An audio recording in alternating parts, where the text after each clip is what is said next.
4 to 6 feet, that's all men can do, right? They can't do this for more than 4 to 6 feet before they suffer a catastrophic failure. Okay, listen. What I'm going to talk about tonight. I've been doing this for 30 years. Whenever I post a video that shows or demonstrates this one very specific thing, I get the most hate. I get the most trolling, right? And it took me a long time to figure this out, but it is because men can only do this for 4 to 6 feet before they have a catastrophic fail, okay? And here's the crazy thing. It is one of the most essential survival skill sets that you need, but if you've never been taught it, you can't fucking do it for more than 4 to 6 feet, and it will cost you your life. That's what I'm going to break down tonight. Stick with me. My name is Greg LeBoff, and 30 years ago, 2 things happened to me that forever changed my life. The first is I was almost beaten to death by 8 violent predatory criminals. The second, through what I can only consider to be an act of divine intervention, I met and forged a lifelong friendship with an individual that was considered to be among one of the world's top combat educators. Think about it, Greg. That's how you can fight outside your weight. Raw, street fighting, straight blasting, headbutt in the elbow. Because if you're in a slugfest, there's always a bigger, stronger guy than you. And they don't have any weight classes out in the street. Yeah.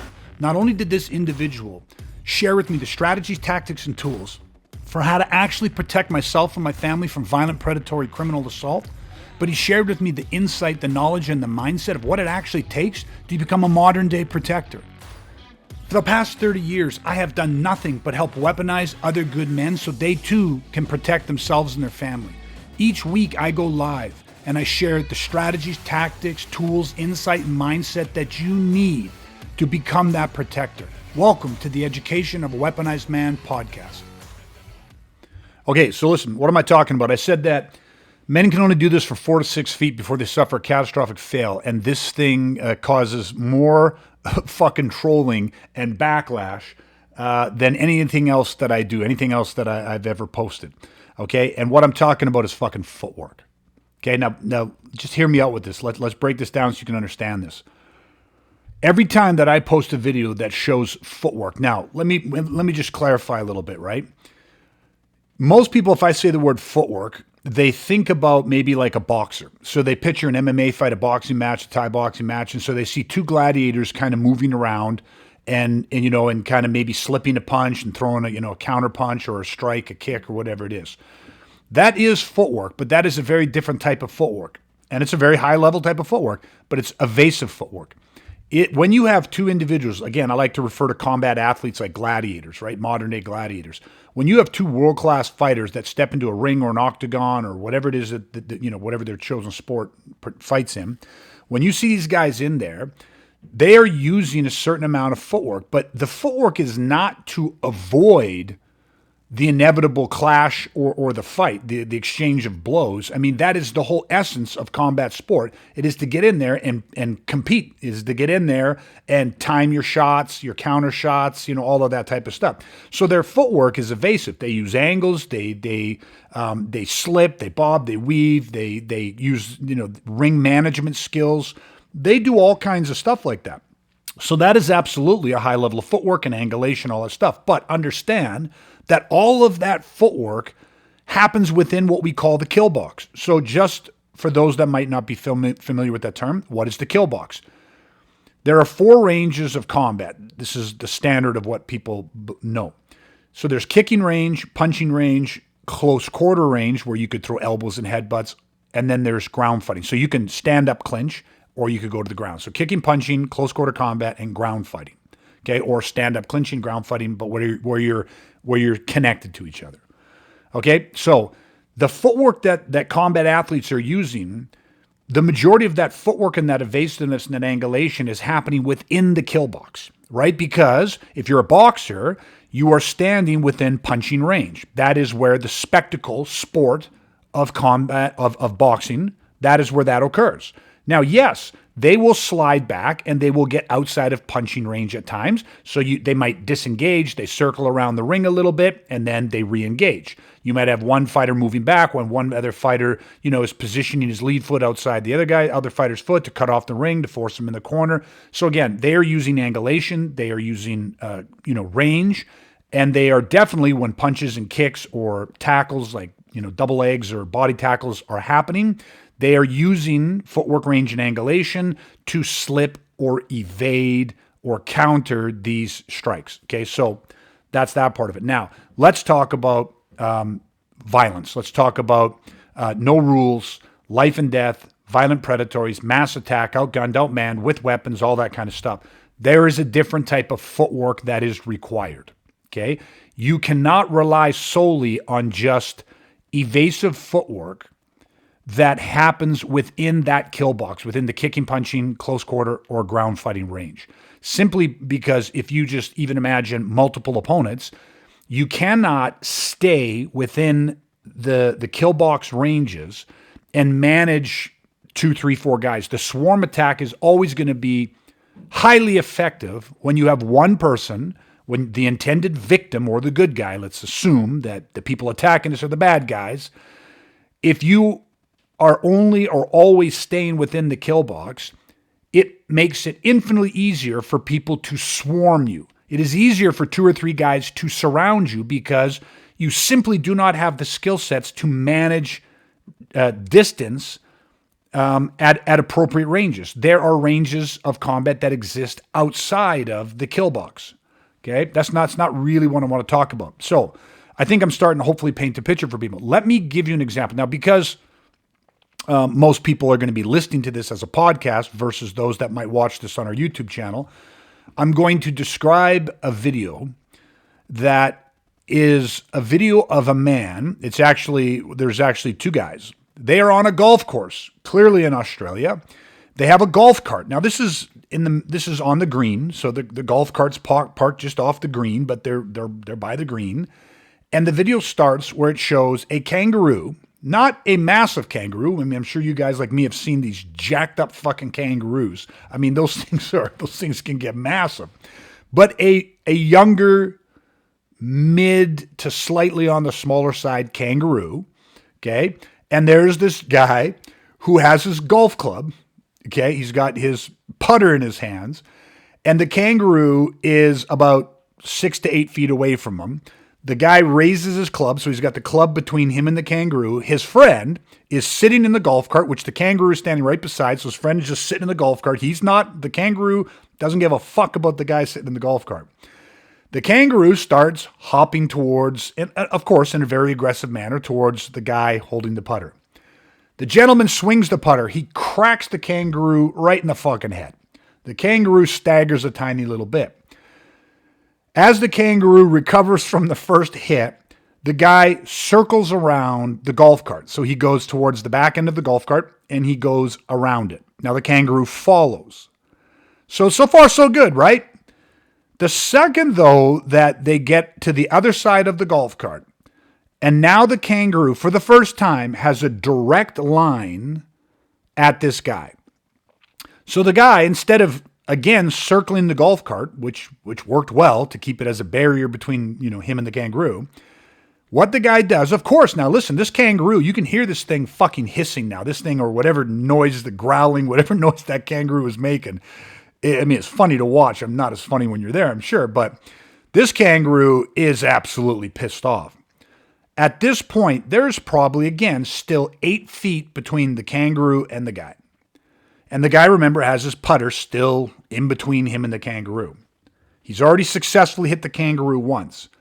The kangaroo, now clearly upset and agitated and aggressive, the kangaroo growling, hissing, whatever that noise is, the kangaroo takes 3 very aggressive charges, like he hops towards the guy. And here's what I'm talking about. The guy who has 8 feet of distance, he has a lot of distance. The second that kangaroo got him in a straight line and that kangaroo pressed him, the guy didn't make 4 steps backwards before his head got over his fucking heels. The putter goes flying into the air. The guy goes crashing to the fucking ground. The kangaroo has not touched him yet. The kangaroo has not reached him. The kangaroo is still a solid 4.5 to 5 feet away from the guy. And now the guy's on his fucking ass. And then, of course, what happens? Well, the kangaroo continues to attack and then pounces on the guy who's now lying flat on his fucking back. Okay? And now the kangaroo is making all kinds of fucking noises. Unfortunately, we never know the end of the kangaroo story because all you hear, his buddy drops the camera and his buddy was just laughing his ass off at first. But once the guy fell and the kangaroo got on top of him, it sounds like he's being mauled to death, right? The buddy's not laughing anymore, and now I don't know how it all ended up. But I often show this video because I can show you over 30 years of training men, I can show you thousands of videos of men that, talking athletic men of all different shapes and sizes, backgrounds, age ranges. I can show a video of everyone that I've ever trained, and this is myself included when I started training. We all fucking fall. We all fall. I could put together a hilarious compilation, and I would be in it with people in my early days. I taped all my early training of times of guys tumbling, skidding, rolling, somersaulting, unintentionally flipping like across a driveway pad, over a hedge, into a tree, into garbage cans, into a car. Just fucking literally turfing it and, falling into whatever the fuck happened to be around. This happens when you get one or two guys to actually put on some gears, put on some light gloves, and actually come at you with some real intent to fucking put some pain down range on you. Real pressure. By people that know how to fucking punch, know how to kick. And I'm not talking coming at you in the conservative structure of a boxer or a Thai boxer, each of those fighters can be extremely fucking aggressive. That in and of itself can be a whole separate problem. I'm talking about big, strong, athletic, capable people who put in their mindset that they are going to fucking run you over. I'm talking about two guys charging you like NFL linebackers, right? And throwing punches and kicks or just trying to get a hold of you, and one guy's holding you while the other guy is smashing you. Then your second round, each of them gets a 30-inch stick in their hand. And then the next round, they get aluminum machetes in their hands, or they get, 16-inch aluminum butcher knives in their hands, training knives, aluminum butcher knives. But now all of a sudden they have weapons in their hand. You get where the pressure escalates exponentially. And so imagine what that feels like. A mid-sized kangaroo, okay, charges this guy from 8 feet away, and the guy does not have the attributes, he doesn't have the emotional or physiological ability to regulate himself for more than 4 to 6 feet, because the second the kangaroo, the first time the kangaroo came at him with a mild hop, kind of like, almost like curious, the kangaroo bounces at him twice, guy cranks him in the fucking head. Now the kangaroo's pissed off. Now the kangaroo circles around, gets a straight beat on this guy, and takes those first 3 hops towards the guy, and the guy's head goes over his heels. Has no ability because he's lost physiological control. He does not have, nor has he ever been taught the ability to move his body. Not evasive footwork. I'm talking about real zoning, meaning being able to get to what zoning means, moving to zero pressure. Under high levels of forward pressure, how do you move laterally? I'm not talking about retreating. I'm not talking about backing straight up. How do you actually move laterally? This is where men do not have the capability because they've never been trained. And if you've never been trained, you simply cannot fucking do it. Okay, so let me just circle around to why I wanted to do this podcast topic.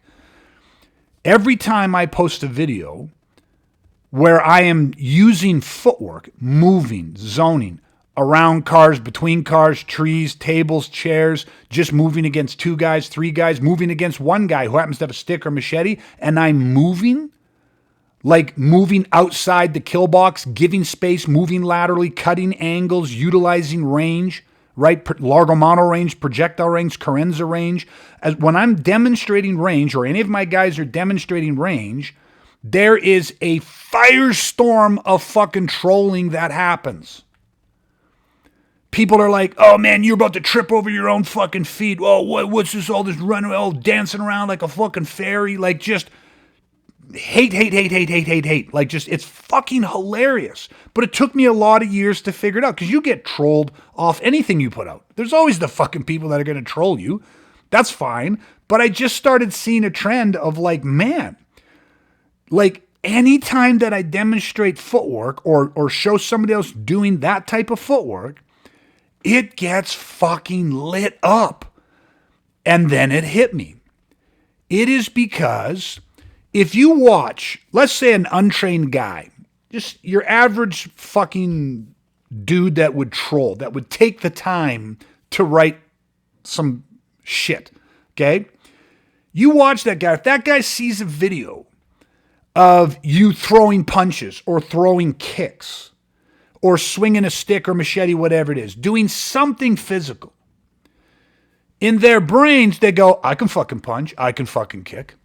I can fucking swing. Oh, look at that guy swing that stick. Look at that guy swing the machete. Pfft, I could fucking do that. That guy sucks. So you might get a little bit of hate, but a lot of times you don't get as much hate because their brain goes, I can do that too. So, and most people listening to this will understand that.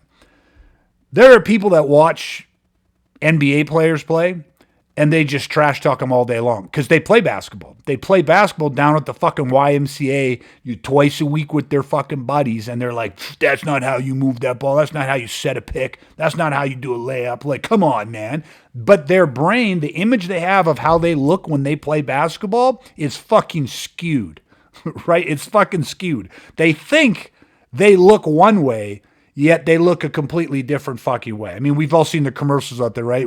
How you think you look, and then versus how you really look. But the point I'm getting at is that men can put themselves in a position where they go, I can see myself throwing a punch just like that, man. I kick just like that. Wrestling just like that. But one of the things that's interesting is they have no blueprint for movement. They have no blueprint for the type of movement I'm talking about that exists outside the kill box. They have no reference point to it because they simply, as men, as adults, you stop moving your body for the most part. There's a new Instagram, I don't know if it's just fucking Instagram, there's a new social media challenge. And I don't know if you've seen this. I've seen it a few times pop up in my feed. And it basically just, the comment is, I just realized I've never seen my spouse or my partner or my buddy or my family run at full speed. And then what they show is they set the camera up and they show your spouse, whoever, they show them running across the field or down the street at full speed. And of course, most people have an image of what they think they look like when they're moving at full speed. Then you watch what they look like and they fucking look ridiculous. Why is this? Well, even people that are in their 30s, for many adults in their late 20s, have stopped moving their fucking bodies. They haven't run at full fucking speed. You lose how to move your body. Now, one of my analogies that I always use is how you want to be able to move your body is like amateur parkour. Now, most people know what parkour is. I'm not talking about the jumping between buildings and fucking like the crazy, crazy parkour shit, which is incredible. All the attributes are insane. I'm talking about like amateur parkour. Let's think of this. I was born in 1971. So I grew up in obviously my formative teen years. I was in the 80s. Let's go back to what your playground was like in the fucking 80s. And how you moved around that playground, which was a fucking death trap of sharp metal and fucking, jagged wood and fucking, I don't know, man. I mean, these things were designed by people who didn't give two fucks or have zero knowledge about safety, right? They just didn't give a shit, right? So we played on this shit. Remember when you played sand tag on this stuff? But you knew how to move your body over things, around things, through things. Like you had this creativity with a type of athleticism that was, yes, people go, yeah, but that's because you're young, you have this athleticism. But you just had this way of looking at this structure, or I should say these structures, and just plotting a course through it and being able to move. Now, if we fast forward, could you, in your late 20s, mid-20s, late 20s, or your 30s or your 40s or your 50s or 60s, how do you think you would do if you went to one of those old school 80s parks and you had to move through that? You had to play a game of sand tag. You had somebody chasing you. Most people, even in their late 20s, still got the youth, still got some speed, still got some attributes. Most people would not move the way they think they would move, right? In their brain, they go, oh, yeah, I could do that. We used to do that all the time as kids. You lose the ability to understand kinesthetically how to move your body in just a dynamic way that is different than just straight running, that is different than just like lateral shuffling in one direction. It is different even than just evasive, combative, slipping and angling and sidestepping that would come within the kill box, which still takes a tremendous amount of attributes. Don't get me wrong. But when all of a sudden you got that kangaroo, or you got two guys with machetes, and these guys blitz you, the pressure that people experience, 4 to 6 feet. 4 to 6 feet, they're backing up and their head gets over their heels, or their head gets outside the side of their feet too far, or they turn and their head gets too far over their fucking toes, and they fall 4 to 6 feet. Catastrophic fail.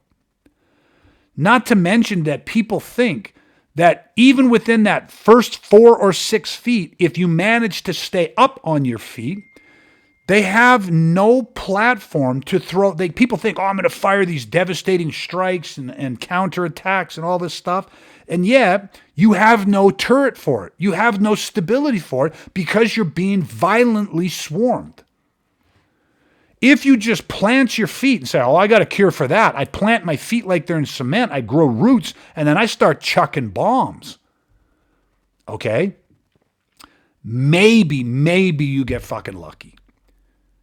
I did a podcast, a few weeks back where we just talked, and we kind of reduced a certain aspect of combat to a mathematical probability, like a mathematical equation.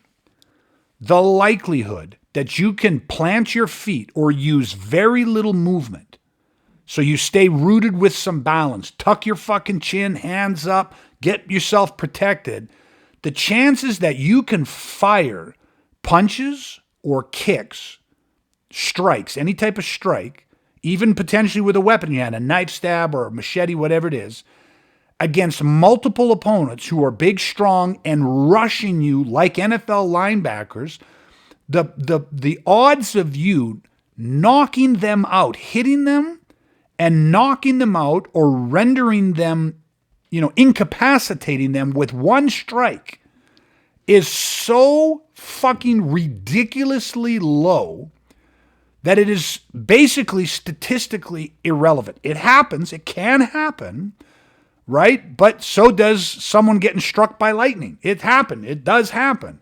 But it does not happen for the vast majority of us. Okay, so the likelihood of me being struck by lightning is very, very fucking low. But that is the same as the likelihood of thinking you are going to knock somebody out with one strike. Kick, punch, swing of a knife, swing of a stick, bat, machete, whatever the fuck it is. Okay? So here's the thing. What am I saying? You have to actually learn footwork. You have to be trained to move your body. You have to be taught how to kinesthetically reconnect with moving your body. Right? You got to think what your body is like at 20 or 25 is different than 30, 35, 40, 45. I mean, of course, there's exceptions to the rule, right? Everyone now is going to sit there and go, fuck yeah, I was a fat ass in my 20s. Now I'm ripped and I'm in shape. Great. Your body's still different. You have different muscle density. You have a different center of gravity, right? Your big old fat fucking head is different. Everything is different about your body. You actually have to learn how to move your body. And if you haven't actually had big, strong guys who are serious about fucking throwing some pain down range at you, multiple guys put a weapon in their hand and have them blitz you, And then all of a sudden you go, fuck me, I got to move. You won't move the way you think you're going to move, 4 to 6 feet, and you will fucking fall. Right? And if you don't fall, by some miracle, you don't fucking fall because you're keeping your head right above your feet. You're keeping your, you got your big old fucking ass and you're keeping everything rooted between your feet. And so you're like, look at me, man, I'm like a rock. Well, you're also like a giant fucking totem pole standing straight in the air. And you know what happens to a totem pole when you got two maniacs wielding axes? The totem pole gets fucking chopped down. They are going to tee off on your fucking head and your body. They're just going to zero you in and they're going to beat the ever-loving shit out of you because you're going to get swarmed. You're going to get connected to. You're going to get dogpiled, right? This is what happens. I mean, this isn't fucking rocket science, right? So the second that you go, I got to fucking move. I got to start being evasive. Well, your legs, body, head, and hands all have to understand how to move, right? Dynamically, laterally. Never mind, like, even if you manage to maintain your balance, you're going to fucking run into something. Because violent assaults happen in three-dimensional environments. They don't happen in cages. They don't happen in open settings. They happen, in your home, in your bedroom, in your kitchen. They happen outside in the parking lot when you're going to unlock your car between two other cars. They happen where there's shit. And so a guy that even just starts trying to move, he has no peripheral acuity training. He doesn't know where to look. He doesn't know where to hold his head. He's looking at the threat coming at him because he's experiencing cognitive rubbernecking. He's under sympathetic nervous system activation. He's experiencing tunnel vision and auditory exclusion and all of these different physiological changes that happen. And his head, he's standing like a fucking totem pole, moving straight back or straight left or straight right or stationary. And 3-4 guys swarm him. And he takes he sees the machete coming or sees the pipe coming. And he's fucked.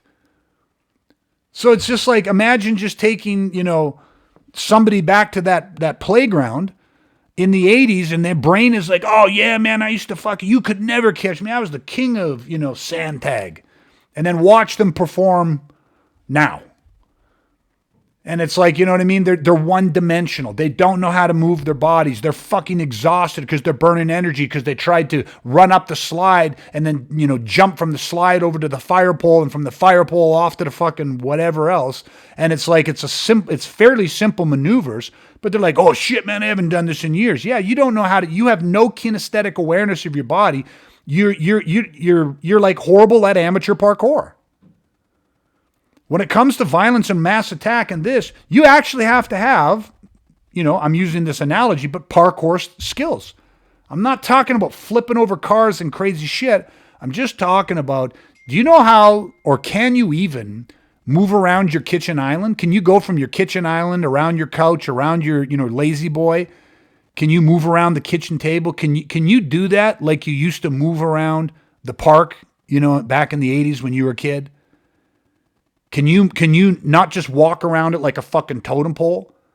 It's like if I just said, pick up your kitchen chair. Yes, you can move your kitchen chair around the dinner table and the island and the couch and the chairs. You can do all that shit, but you can't do it athletically.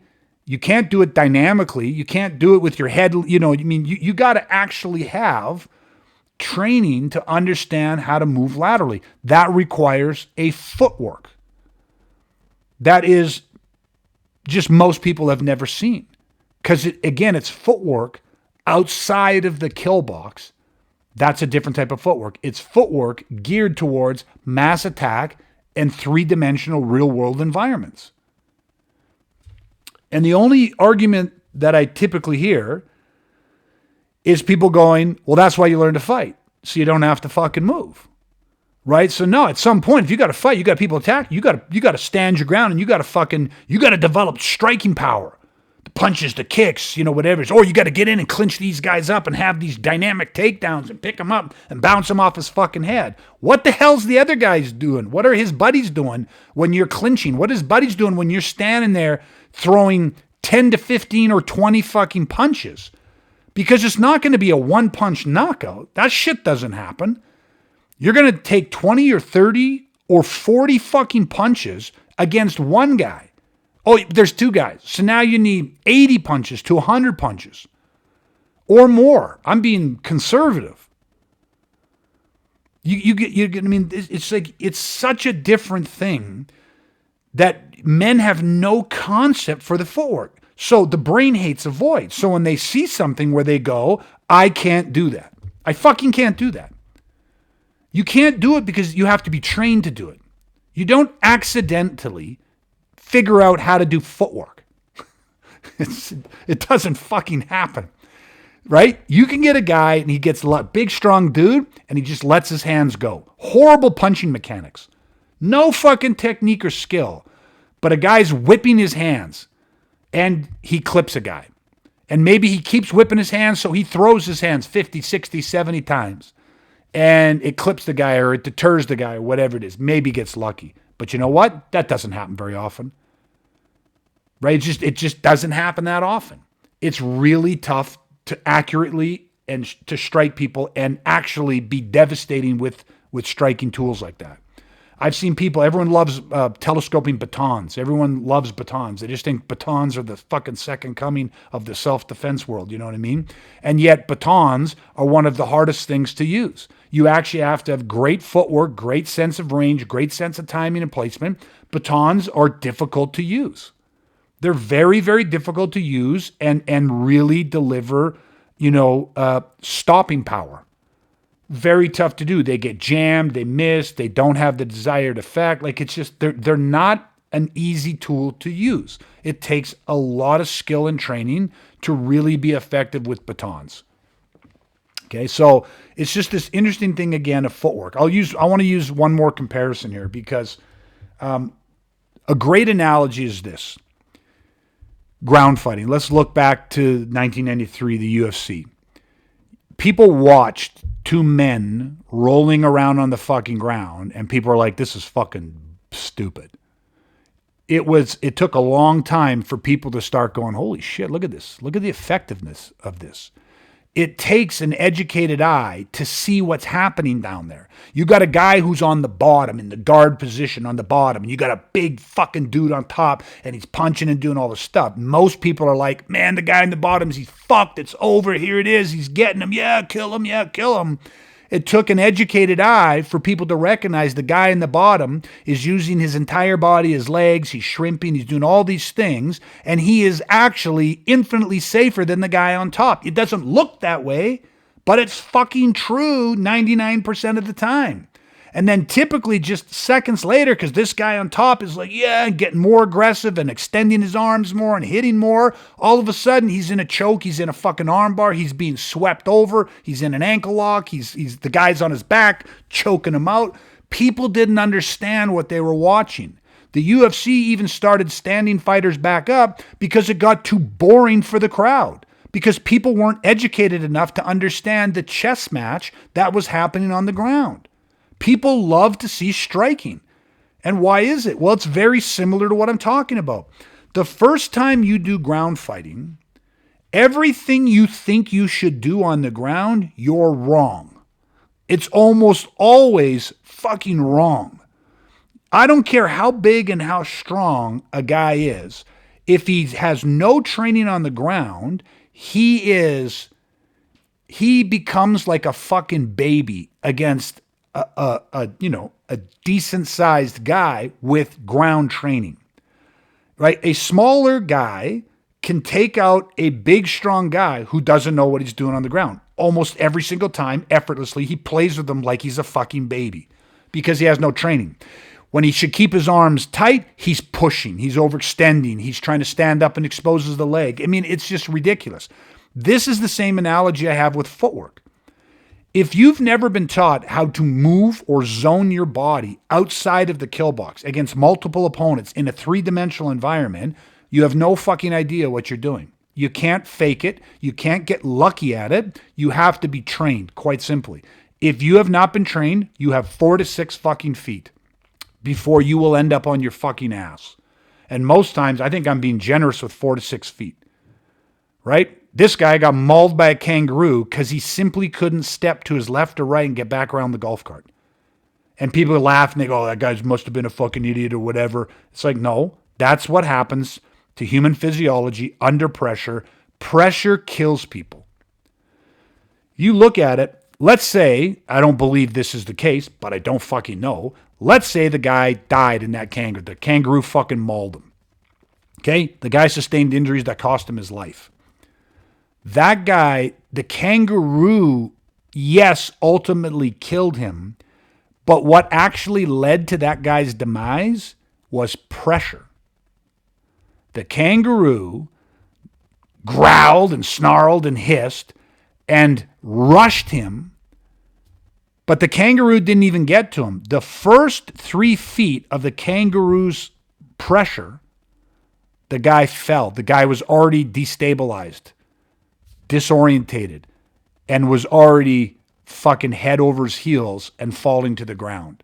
That's what killed him. Had the guy been able to maintain his balance, had he been able to move, his younger version of himself was, dying, embarrassed.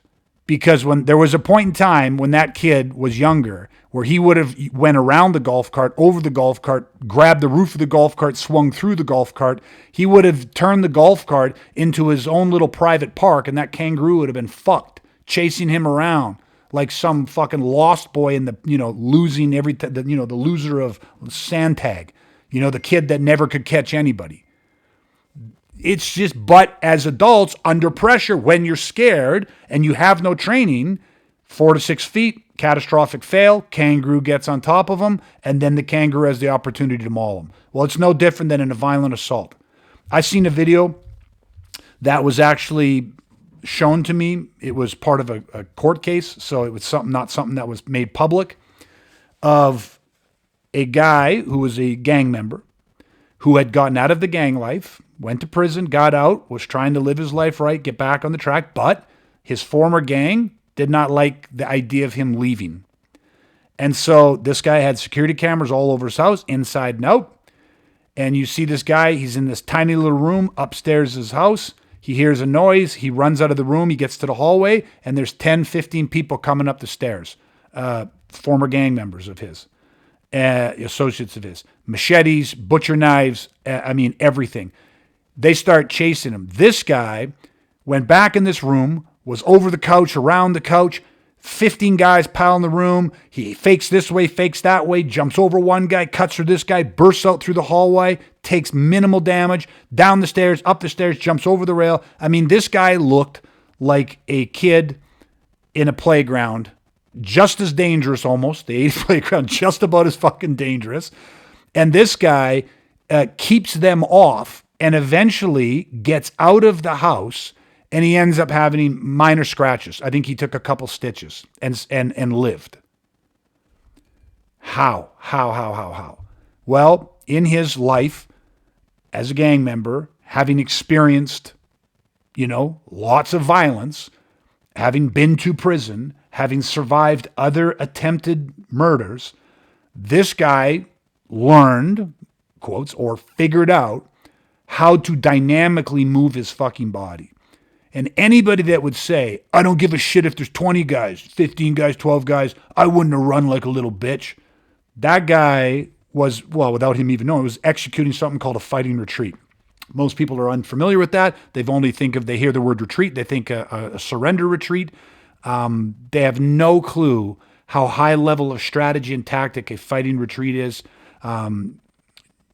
Anyways, I don't even want to get into that whole thing. There's a whole different thing of this. But the point of today's podcast is, if you've never been taught the footwork to move and exist outside of the kill box, okay, then you don't have that skill set. And you have 4 to 6 feet to get your shit together.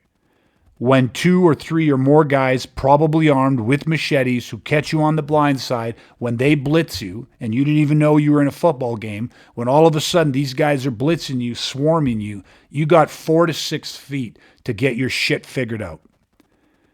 And I will guarantee you that 99.9% of all people that are listening to this, if they have not been trained, you will fucking fall. You will run into something. You will trip over something, slam into something, and your brain can say, if that chair wasn't there, if that wall wasn't there, if those other people weren't there, if that car wasn't there, I'd have fucking been fine. No, you wouldn't have. That wall, that chair, that table is probably what kept you up. It ain't what tripped you. You were already on your way fucking down.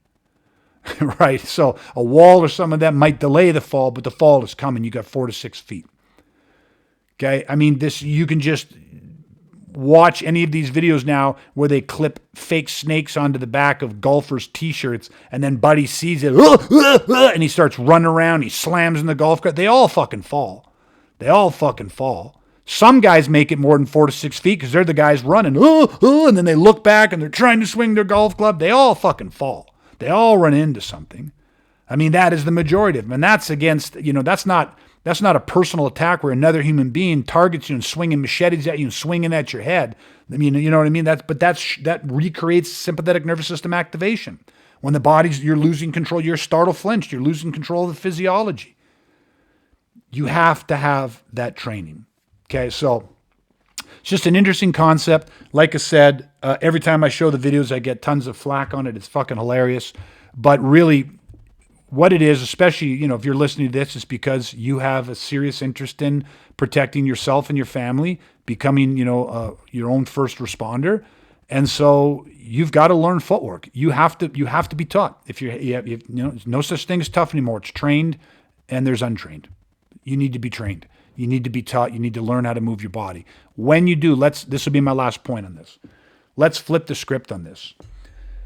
My argument tonight, or my point that I'm making tonight and putting forward for you, is that if you've never been taught how to move your body outside of the kill box against multiple opponents, like I've said, if you haven't been taught, you don't know. And if you don't know, you don't possess the skill set, you don't possess the attributes, you will fall. You have 4 to 6 feet. Then it's over for you. Okay?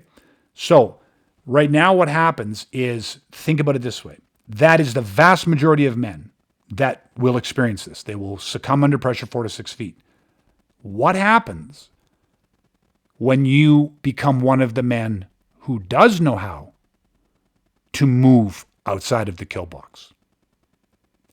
What happens when you at 40 or 50 go, oh man, like when I'm moving like this, man, and I was moving around those cars and around that table and these 2 or 3 guys are coming at me and I burst over here and I put them in linear lockdown. I was doing all these things. Do you know what I mean? Like when you all of a sudden get the ability to do that, even at a beginner level, the beginner parkour. You say, listen, I'm fucking 60 years old. I'm 65 years old. I'm not going to be jumping around like these young guys. But you learn how to fucking move your body around some basic things. I got a fucking tree in my front yard. Okay? That tree alone, I have in training used it when having 2, 3 guys put weapons in their hands. That tree has saved my ass many fucking times. I'm not talking about jumping through the tree and around. Like, you got to understand how to move around some basic, simple things. Okay? Basic beginner parkour that's an analogy. You're not flipping and somersaulting. You're learning how to move your feet, legs, body, head, and hands. How to move around things without fucking falling, tumbling, rolling onto your fucking ass. When you learn how to do that, you become part of a very small group of people that can actually do that. Well, what happens when you got these attackers who try to blitz you and all of a sudden you survive? The first 3 steps of the kangaroo, the first 3-4 feet of their rush, when these linebackers come blitzing in and you scramble out of the pocket. Now these fuckers got to work. Now these big-ass linebackers got to chase this much thinner, more athletic, well, in a way, this much more agile quarterback. They got to chase him out of the pocket. They got to scramble and follow him. Really fucking hard work for them.